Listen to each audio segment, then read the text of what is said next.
Greetings to all. Archit here once again. In this video, I'm going to continue with the creation of network load balancers, and the topic for this is how I will create a network load balancer using TCP security groups. So to proceed further, I will have to create new instances with security protocol as all TCP. I will start with launching instances. I will select the Amazon Linux 2 AMI, which provides us with the software configuration to load the applications that we want to create.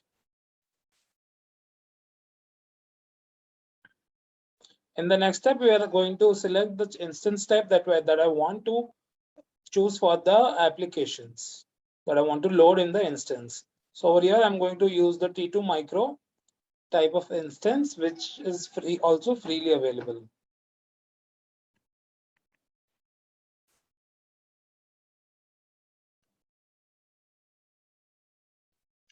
So over here in this step, I'm going to select 2 instances as earlier, and the network VPC is obviously going to be default, and the IAM role has to be changed to the default IAM role.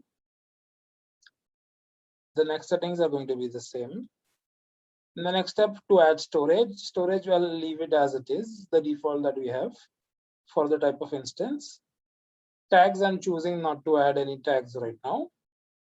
In the security group, I have to make sure that I create a new security group, and I change the security group to all TCP with the port range 0 to 65,535. The IP address is IPv4, and proceed further.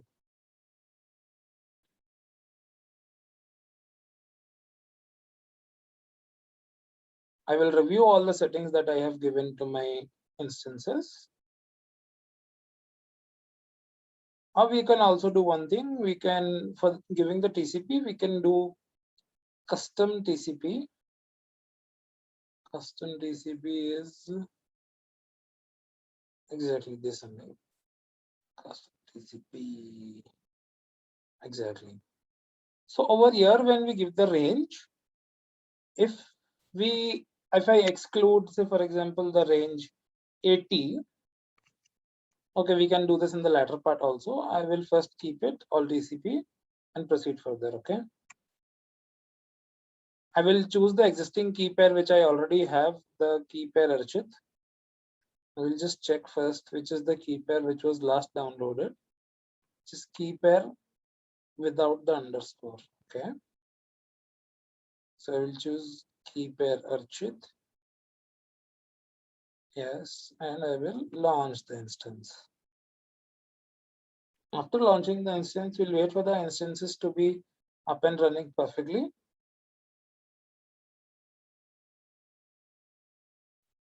These 2 instance 1 and instance 2 are my previous instances that I had used for earlier for the load balancers, which is application and classical load balancers. I will give them instance for, say, network 1. Instance for network 1.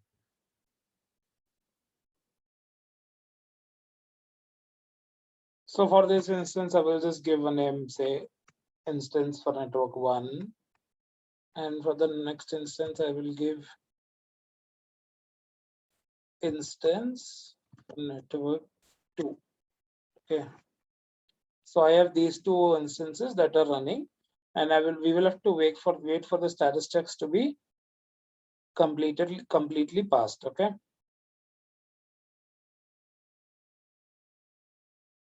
Now we can see that both of the instances are now in the initializing state. We can see that both of the instances that we just created with the TCP protocol, they have the status check both of the instances have been passed. Now what I have to do is I have to connect both of these instances to the server individually. After going to the first instance 1, I will click on the connect button, go to the SSH client, and copy this example that they have given to me to process the connection of the instance to the server. So I will go to CD downloads where my file is there, the PEM file, and I will paste the command that I just copied from there. Press enter. I will grant permission yes. We can see the EC2 has been activated. I'll do sudo su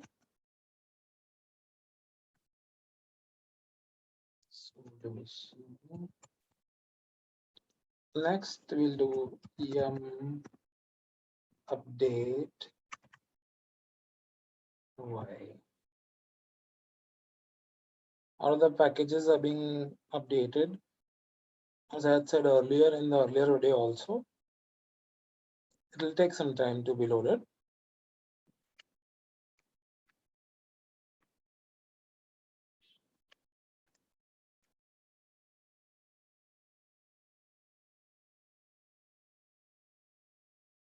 Now the next step that I have to do is I have to do yum install y of httpd. Once httpd is installed, I can do systemctl and enable. First, I will have to do start httpd and then systemctl enable httpd. Now our instance, the particular instance has been connected using the key pair to the HTTP server. Now the next step that I have to do is I have to give some application to my server, to my instance. So I'll do echo. I had also written this tag earlier, if you remember, in my previous video. In the first one where I had created the classical load balancer, I will write first instance for network load balancer. I will close the H1 tag,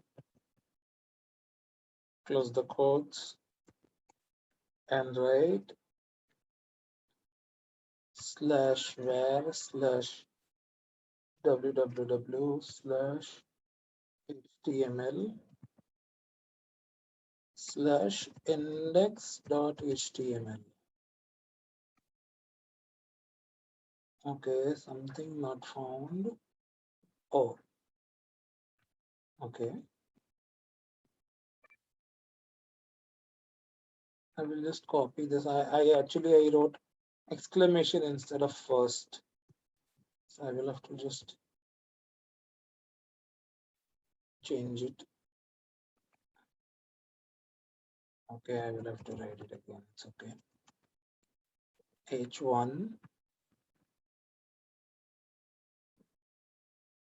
I can write first instance for network load balancer.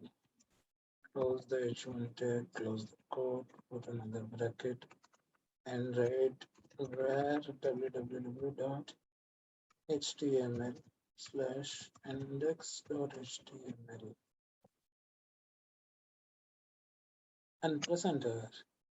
So now what I've done is I have given this command to first one of my first instance. If I go to check my first, I am inside my first instance. Go to the EC2 instance connect, copy the public IP address that was assigned to this instance, paste it into the URL, and we can see that application that I gave, the index.html that I gave over there, has been loaded over here. Now I will have to repeat the same for the second instance. I will go to the second instance, connect it, go to the SSH client, copy the SSH client, the code that is given to me. I will say exit once again, exit. Now I'm outside. I will have to paste the key with the code with the key pair and the code for my second instance. I will have to grant permission with yes. Now EC2 is active. I will do sudo su. I will do yum update y. All the packages will be updated.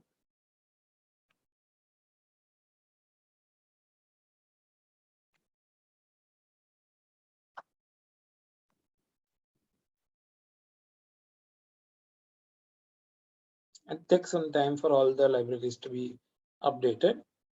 After that is done, in the next step, I will have to do yum install y httpd. It's updating once again. Now, once we have the httpd, I will do systemctl start httpd. I have started the httpd. In the next step, I will do systemctl enable httpd. Now we are connected to the HTTP server. What I can do is I can load the application via the index.html or whatever you want through the instance. So I will write echo start my h1 tag, say second instance for network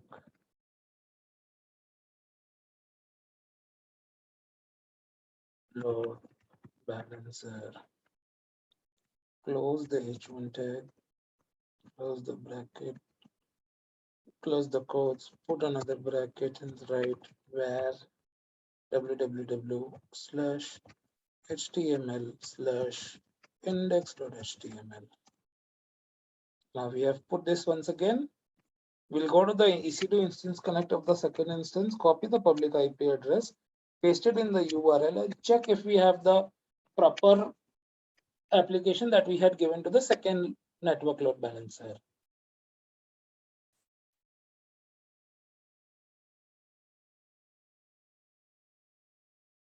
For the next step, I'm going to follow the same procedure as the application load balancer. Just the security protocol that has to be used, the security group has to be different from HTTPD. Over here, now I will start by creating a target group of both the instances that we have connected. Firstly, this is one of my target groups that I had created to make my earlier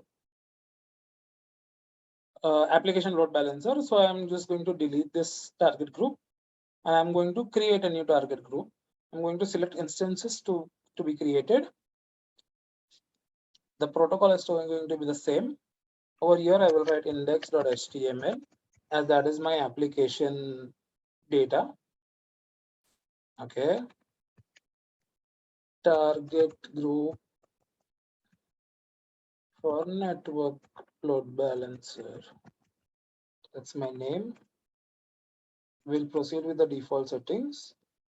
We'll select both the instances and include as pending below. And create the we can see both the states of the instances are running. Now we'll create the target groups. Our target group has been successfully created. We'll go to the network load balancers. To create a load balancer,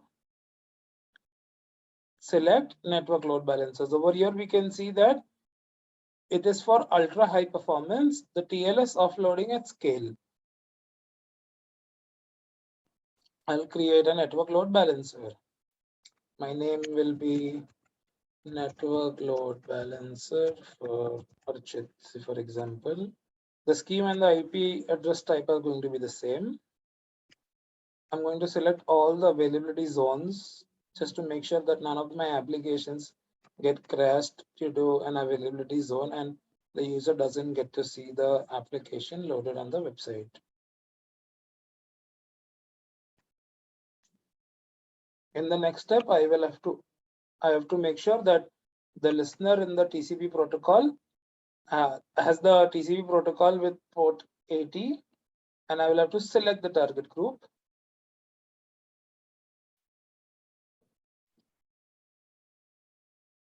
So now see, we can see that there are no target groups that are visible. So we'll have to go back and check if there are any problems over here.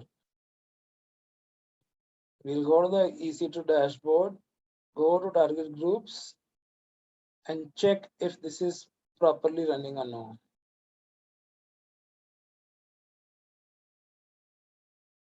We have both the instances over here.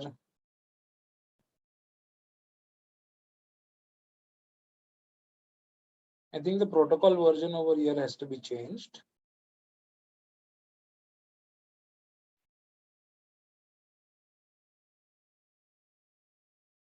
Let's see.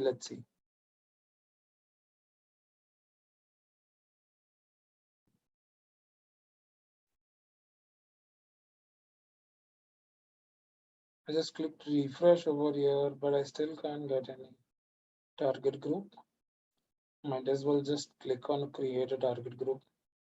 The instances, TCP. Okay, the protocol has to be changed. Target group, network load balancer, TG. I'll continue. Select both of my instances, include a pending below, and create a target group. This is my new target group that I've created, the TG and the protocol. See, I told you the protocol has to be different.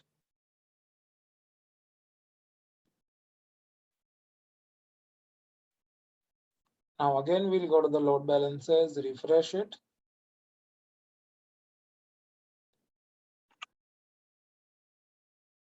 It's taking a little time to get refreshed. See, now we have the network load balancer target group with the TCP protocol. Here is the summary. I will create the load balancer.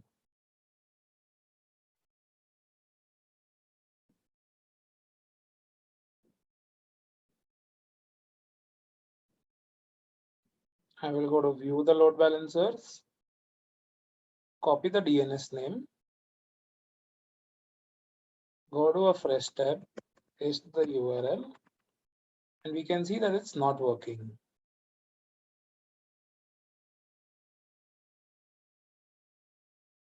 Oh, it's not working because it's still in the provisioning state. You will have to wait for some time for it to be in the active state. After waiting for a few minutes, it took me around 5 to 6 minutes for this state of the load balancer to be active. Now, as it was showing, it was not being able to load. Now it's automatically loading, and let's see if the page can be loaded and we can get the instances on my load balancer.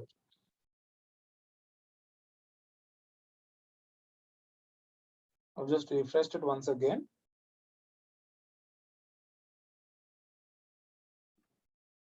See, the load balancer is working and the second instance has been loaded.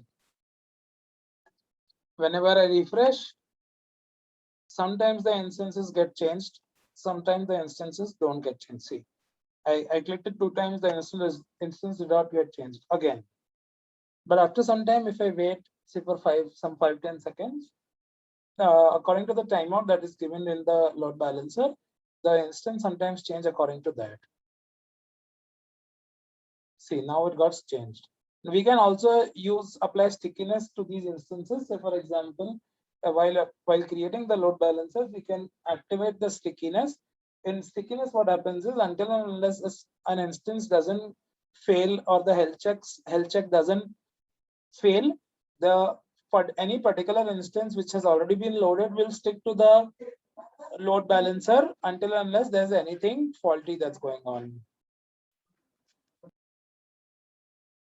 Now over here, since we are using the TCP protocol, you must be wondering, or you should wonder, why the individual instances are still working if I have assigned them via the TCP protocol to the network load balancer. So that is because one of the ports in the security group in the instances allows any user with the IP address access to access the application. So when we go to the security settings of this instance, we can see that the port range is 0 to 65,000. Basically, all ports are being given access to come to the application. So now what we can do is we can change this port over here.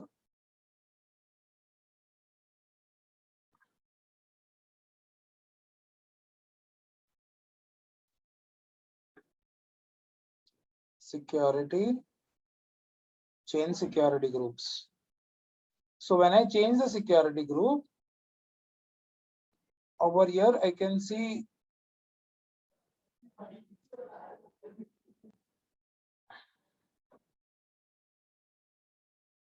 right now I'm not able to find the option to change the security group over here, but in the instance, when I have all the ports, then any user can access the instance individually. But the only catch over here is that it is also allowing port 80. Port 80 is a universal port and the HTTP port which can be accessed by any user on the internet. So if I exclude the port 80 from here, say for example, if I give 0 to 79 or say any other port, any other range or any other port than 80, this individual instance won't be running, but both instances will be active on the network load balancer, that is for sure.